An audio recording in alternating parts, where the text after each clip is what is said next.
18 de junho de 1822 foi a data do primeiro júri acontecendo no Brasil. Se passaram 200 anos e essa arte, como podemos dizer, de ministrar o júri e tudo mais, completou 200 anos com grandes nomes. Extremamente importante no sistema judiciário você ter a figura do júri. E para explicar isso aqui, eu estou com o advogado Paulo Jesus, que vai conversar sobre, vamos falar sobre os grandes nomes, a sistemática do júri e a sua importância também. Sempre bom tê-la aqui. Olá, Serginho. É um prazer estar aqui no programa com você mais uma vez. Vamos debater esse assunto tão importante para a nossa sociedade. A figura do júri. E nós tivemos aqui grandes casos aí que corroboraram para que é o que o júri se transformasse um espetáculo. Isso para as pessoas que vêm, viraram temas de filmes e tudo mais. No ordenamento jurídico ele tem um outro significado. Na verdade, Paulo? Sim, nunca uma profissão foi tão retratada no cinema como o advogado criminalista, principalmente se tratando da atuação no tribunal do júri. Por isso gera essa comoção, essa curiosidade das pessoas em conhecer um pouco mais a respeito do tribunal do júri. Você imaginar que nos casos, no início nós tivemos poucos julgamentos, mas no começo do século XIX, aí no século XX, nós ganhamos julgamento. Eu lembro um que eu não assisti, mas um de grande repercussão foi quando a morte de Euclides da Cunha, foi morto pelo então tenente Dilermando, e o Dilermando atirou no Euclides da Cunha, matando, foi a júri absolvido, e depois o filho do Euclides da Cunha foi tentar matar o Dilermando, e ele mais uma vez foi absolvido. E é um caso que tem grandes, depois a Globo retratou, mas era um grande caso que teve uma grande repercussão e comoção nacional toda, né? E isso é apenas um exemplo dos casos que tiveram. Não, exatamente, Sérgio. São casos que tocam muito a sociedade, são casos de maior repercussão, por exemplo, como esse que você está tratando, casos de homicídio, próprio infanticídio, aborto, o suicídio, instigação, induzimento e auxílio ao suicídio, são os crimes que chamam maior atenção, por isso que acaba tendo essa repercussão tão grande. Dentro do ordenamento jurídico, a figura do júri ela é extremamente importante, né? Porque como você vai bem explicar para a gente, a denúncia do Ministério Público e o júri e a classificação para ir ou não a júri. Isso é uma coisa importante no desenrolar do processo penal, não é? Sem dúvida. O Tribunal do Júri, ele funciona em duas fases, né? Tem a fase presidida pelo magistrado de carreira, que ali se verifica não se o sujeito ele é culpado ou não, e sim se existem requisitos, está preenchida ali a materialidade e os requisitos de autoria, indícios de que ele efetivamente praticou o crime. Feito isso, aí sim se remete para o plenário do júri. Ali nós temos os 7 jurados, né, que vão decidir esses crimes que eu acabei de dizer. Homicídio, infanticídio, suicídio e aborto, que são os crimes dolosos contra a vida, que lá no artigo 5º, inciso 38 da Constituição Federal, elencou. Então, essa sistemática é toda particular, não é? Porque todos os demais crimes no Brasil são julgados por juízes togados. Já o Tribunal do Júri são juízes leigos, são os membros da sociedade quem fazem essa decisão. Você acredita que com a evolução da própria sociedade, o Tribunal do Júri, porque outrora havia uma necessidade desses crimes, até hediondos, de tornar ele público à sociedade e tudo mais, porque era um outro momento também, era um momento onde a população era bem menor, então ele ganhava uma repercussão muito maior. Você acredita com um número grande, hoje nós somos mais de 200 milhões e os homicídios e os crimes hediondos não param, isso vai virar mais automático e o magistrado já vai ter todos os elementos para julgar lá, ou você acredita realmente na manutenção do Tribunal do Júri? Porque você continua sendo advogado, e a classificação do Tribunal do Júri é apenas mais um atributo ao advogado criminalista. Mas o que você imagina nisso? Então, o Tribunal do Júri ele conta com muitos detratores, né? Muitas pessoas querem desconstruir o Tribunal do Júri por entender que a sociedade não tem condição de julgar, principalmente crimes tão complexos como esse. Mas quem se debruça a estudar essa questão pensa completamente diferente. Eu penso que o alcance dos crimes que são julgados pelo Tribunal do Júri deveria ser ampliado, porque as decisões proferidas pela sociedade, via de regra, são as decisões mais corretas, porque elas aliam a inteligência, o conhecimento jurídico do magistrado que está ali presidindo, é ele quem dispõe a respeito da dosimetria, coordena os trabalhos, só que o guilty ou not guilty, culpado ou inocente, quem decide se aquele sujeito cometeu ou não um crime, é a sociedade. Então, nós contamos com o tecnicismo do magistrado, quando da presidência dos trabalhos, e o tirocínio, a sensibilidade da sociedade para decidir esses casos. Então, eu penso que crimes contra a ordem tributária, por exemplo, crimes contra a administração pública, crimes que eventualmente toquem na sensibilidade da sociedade deveriam ser julgados pelo povo. Existe até uma máxima, né? O povo julgando o povo para o povo. Assim funciona o Tribunal do Júri. Porque hoje você ganha uma dimensão, a corrupção, hoje, antigamente você não tinha, o crime do colarinho branco existia, mas você não existia essa abrangência, não pela tipificação penal, mas sim pela a questão de apelo à sociedade. Hoje ela se tornou, uns 10 anos para cá, muito maior. Isso aí, e talvez seja o momento de expor à sociedade para assim quem cometer pensar 2 vezes, né? Porque muitas pessoas pensam que o Tribunal do Júri ele funciona como um teatro, né? Você vê aquela encenação toda, o advogado, o promotor de justiça, etc. Mas aquilo tudo reúne um tecnicismo e um estudo muito grande. Naquele momento que está se fazendo o quê? A apresentação do caso aos jurados, né? Os jurados no Brasil, diferentemente nos Estados Unidos, por exemplo, nos filmes, que os jurados deliberam a respeito do caso em concreto, no Brasil existe o princípio da incomunicabilidade. Ou seja, os jurados não podem conversar entre si a respeito do caso. Então, tudo que eles sabem a respeito do processo é aquilo que é dito pelo advogado e pelo promotor. Por isso que existe toda aquela dinâmica, toda aquela encenação, como você mesmo disse agora há pouco, do promotor e do advogado, para explicar para o jurado aquela situação. E já atuei em muitos casos do Tribunal do Júri e em todos eles, mesmo naqueles que eventualmente eu, enquanto advogado de defesa, tenho o meu cliente condenado, foi feita a justiça. Porque o jurado ele tem essa sensibilidade de analisar e verificar o caso. Claro que se porventura houver alguma nulidade, a decisão for manifestamente contrária à prova dos autos, é possível que se tenha uma apelação, é possível que se tenha um recurso ao tribunal. Entretanto, não será o tribunal quem dará a decisão, volta para o corpo de jurados e aí sim ele vai proferir uma nova decisão. Eu particularmente estou de acordo com você, eu acho que quanto mais a sociedade estiver imbuída, estiver dentro dessas questões e participando, é melhor. Na verdade, a sociedade tem até entender o que acontece de verdade. Então, o Tribunal do Júri, para mim, é algo muito importante. E também dá repercussão. E se dá repercussão, faz as pessoas pensarem sobre os rumos da sociedade, para onde estão indo.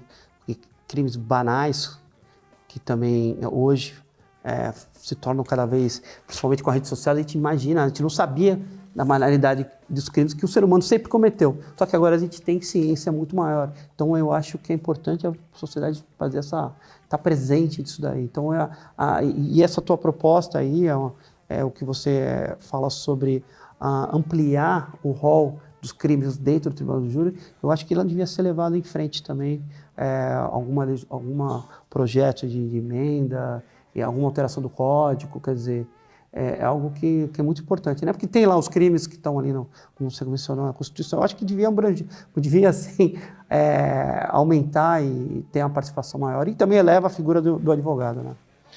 Apesar de ser uma cláusula pétrea, ela pode ser interpretada no sentido de estender. Sim, ela não vai ser revogada, claro, né? Ela só vai aumentar. Não, e você tocou num ponto, Serginho, me permita te chamar de Serginho, né? Porque você é meu amigo há tanto tempo. E o fato de se julgar com a participação popular dá essa visibilidade que você está falando tão bem.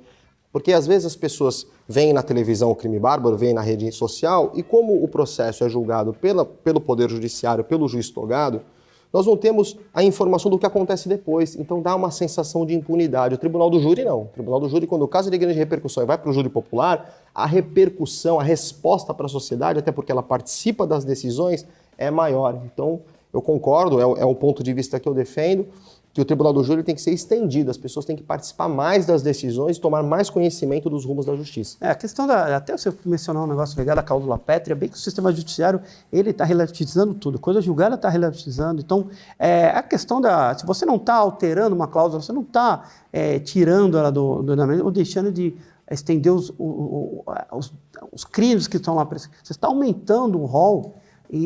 Então essa proposta, por mais que seja inflexível, ela poderia ter uma saída de expansão ou uma criação de uma nova cláusula imbuindo que estava uma nova cláusula pétrea aumentando. Quer dizer, há uma saída dentro do nosso ordenamento, pode ser feita.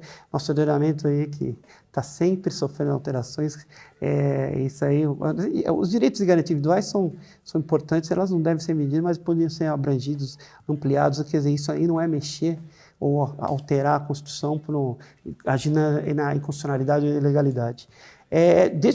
Para a gente avançar aqui um pouquinho sobre o tribunal e a tua carreira, a gente podia falar sobre alguns juros importantes aqui. Qual o júri que te chamou, até te enveredou ali, que te pegou, te fala, agora é isso aqui que eu quero fazer? Então, quem me conhece sabe que desde que eu descobri que uma pessoa tinha que ter uma profissão, que ser advogado criminalista e atuar no júri, né? E aqui na Baixada Santista, especial Santos, não sei o que tem na água aqui da nossa cidade, que nós temos muitos grandes advogados que atuam no Tribunal do Júri, né? Quando eu comecei na faculdade, olhava o professor Vicente Cassione, Walter de Carvalho, entre tantos outros criminalistas que atuaram atualmente. Hoje nós contamos aí com vários amigos, né? O Eugênio Malavaz, o Ricardo Ponzetta, entre tantos outros. Não vou citar nominalmente, senão vou cometer alguma injustiça. Mas aqui em Santos, você se inspira muito, você tem muitos profissionais que você observa no Tribunal do Júri, no próprio Ministério Público, o Dr. Otávio Borba de Vasconcelos Filho, o maior promotor do júri que o Brasil já teve. Então nós tivemos a possibilidade de acompanhar a carreira deles enquanto adolescente, enquanto jovem estudante, e isso foi muito inspirador, né? Então a partir daí vem desses casos de repercussão na nossa cidade, inclusive casos que tiveram repercussão fora, que acabaram inspirando não só a mim, como vários advogados criminalistas que atuam hoje. Tive alguns casos que me chamaram a atenção. Com estudantes aqui, tiveram alguns casos de grande impressão. Falando do Cassione, do Biratã, lá do Coronel Biratã, aquele do Carandiru, Mas teve outros casos assim que eu acabei lendo, e não muito pelo mundo de questões jurídicas, mas interessante. Teve nos anos 50, no Rio de Janeiro, que pessoas mais da sociedade acabaram tendo uma situação e uma moça caiu do lado de cima. E foi um grande caso porque teve todos esses elementos que eles foram absolvidos e tudo mais, falavam na cara. E teve um outro caso no mundo todo que eu li que me chamou muito a atenção, que foi o julgamento de Nuremberg, que foi um marco do direito internacional, direito penal internacional. A partir do julgamento de Nuremberg de crimes de guerra, depois nós tivemos do Eichmann lá em Jerusalém, que chamou, depois tivemos Saddam Hussein, o Milosevic lá na então Iugoslávia, entre outros. Mas o julgamento de Nuremberg me chamou a atenção por causa dos nazistas, e porque teve vários conceitos sobre o ser humano, como teorias da banalidade do mal e tudo mais. Então, me chamou a atenção. E também depois produziu-se um filme, e se você olhar no YouTube, você tem lá a ação do Tribunal Penal, muito importante, porque envolveu nações, envolveu crimes de guerra, envolveu tudo. Então, para mim, e uns filmes também muito bons, né, que tiver. Você está tocando num assunto que eu tenho o maior prazer de estudar, que inclusive a minha dissertação do mestrado foi a respeito do Tribunal Penal Internacional. Então, o Tribunal de Nuremberg, apesar de ser um tribunal de exceção, porque ele foi um tribunal criado pelos vitoriosos, né? Quem ganhou a guerra montou o tribunal, e a partir dali fizeram julgamentos daqueles assassinos, né? Que compuseram ali o Terceiro Reich. E foi um julgamento que trouxe uma repercussão muito grande, uma atenção maior ainda para o Tribunal do Júri, em esfera internacional, e serve como um caso de estudo para nós. Mas agora eu trazendo um caso mais próximo a nós, o caso Dock Street, que foi um caso que aconteceu no Rio de Janeiro, que inclusive fica como uma recomendação para aqueles que não conheceram esse livro, o livro do Evandro Liz e Silva, A Defesa Tem a Palavra, um dos maiores advogados criminalistas que o Brasil já teve também, ministro do STF, que foi um caso que foi defendida a legítima defesa da honra, que hoje está sendo tão criticada acertadamente, né? Uma tese absolutamente incompatível com a Constituição Federal, com os nossos princípios e valores, mas foi um dos últimos casos em que se viu defendida essa tese e ela foi vencedora naquele tempo, com aquelas pessoas, naquele momento, no Tribunal do Júri. Então vale a pena estudar para aprender e ver como foi pensado o Tribunal do Júri no passado. Importante, muito importante essa colocação do Paulo, porque se tem 200 anos, a sociedade toda é meio mutável, ela vai se transformando. E você vê teses que, então, naquele momento atendiam, se adequavam à sociedade, como era uma sociedade preconceituosa, principalmente machista, o crime da honra, ela tinha uma outra conotação que tem hoje. Então, nós, advogados, atuamos com um reflexo da sociedade, com a alteração da sociedade. Então, o Tribunal do Júri está entrando num outro momento, um momento que nós vivemos em razão até das redes sociais, e os crimes de honra, que resultam em morte e de intolerância. Quer dizer, hoje a atuação também ela tem uma mudança, você colocou perfeitamente. O crime da honra é um exemplo claro disso. Claro, a sociedade evolui. E nós, operadores do direito, temos que estar atualizados nisso, né? Temos que tomar muito cuidado, viu, Serginho? Isso não serve só apenas para o direito penal, nem para o Tribunal do Júri. Com o advento da internet, hoje os julgamentos são sumários. Hoje, de repente, uma pessoa é julgada na internet e passa a ter os haters, né, que hoje são chamados assim, a pessoa já vai com o inconsciente formado para um julgamento. Desde o magistrado togado, porque ele é um ser humano como todos nós, então ele já tem uma formação individual do seu pensamento, como jurado. Então a internet hoje torna o nosso trabalho ainda mais importante e indispensável. Para quê? Para trazer a verdade para aquela pessoa que está ali, de repente, ouvindo você no Tribunal do Júri, ou mesmo o magistrado togado, você trazer as suas razões no processo, na sua exposição, para que ele saiba o que de fato aconteceu e não levando em conta aquilo que está na internet, que muitas vezes não é verdade. É verdade. Aqui no nosso programa aqui é recorrente esse assunto, essa execução, na verdade, essa imputação de crime sem ampla defesa nenhuma quando sai na internet, é algo assim que faz parte hoje, infelizmente, não só da sociedade brasileira, da sociedade mundial. Então as pessoas atribuem, cancelam, a palavra do momento, as pessoas, e aí nós estamos tocando e caminhando para a intolerância completa. Polaridades, intolerância e mentiras que são publicadas e que se tornam verdades. Como já diria o Joseph Goebbels, era a área de atuação, e aí você vê que os erros do passado se repetem e difícil a evolução. Então é importantíssimo a gente comentar e tocar nesse assunto.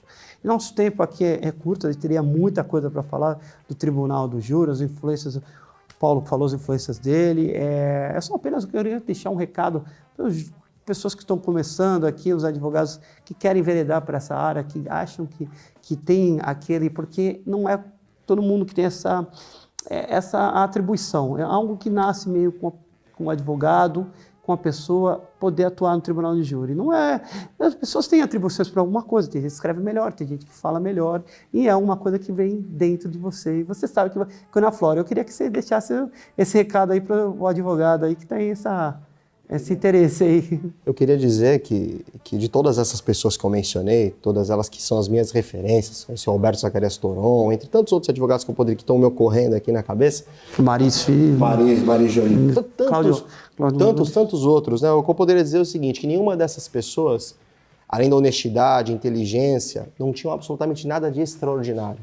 Ou seja, aquele aluno que está começando, aquele jovem advogado que está começando na sua atuação, principalmente na área criminal, entendam que com força de vontade, determinação, comprometimento, vão conseguir sim atingir os seus objetivos, seja na área do júri, na advocacia criminal, qualquer outra demanda. Aquela pessoa que você admira tanto, ela tem as suas qualidades, mas principalmente força de vontade e a capacidade que conseguiu alçá-la àquela posição. Então, com isso, vocês vão atingir os seus objetivos com certeza. Eu quero agradecer a presença do Paulo, certamente o nosso telespectador aqui. Não é só o advogado, muita gente vê o programa que não é advogado e aprende bastante. E esse é um tema que realmente, até pela dramaturgia até absorvido desde o início do cinema, os julgamentos são bem retratados. E a dramaturgia brasileira também, você tem seriados, tem filmes ligados e documentários ligados a grandes casos que ocorrem. Isso interessa muito ao público, né? Então o Paulo veio aqui de uma maneira bem cristalina, bem clara, precisa, explicar aqui como funciona o nosso ordenamento e a gente falar sobre esse importante mecanismo que é o Tribunal do Júri, que completa 200 anos. Muito obrigado, Paulo. Vamos conversar mais vezes aqui. Muito obrigado, Serginho. Obrigado a todos.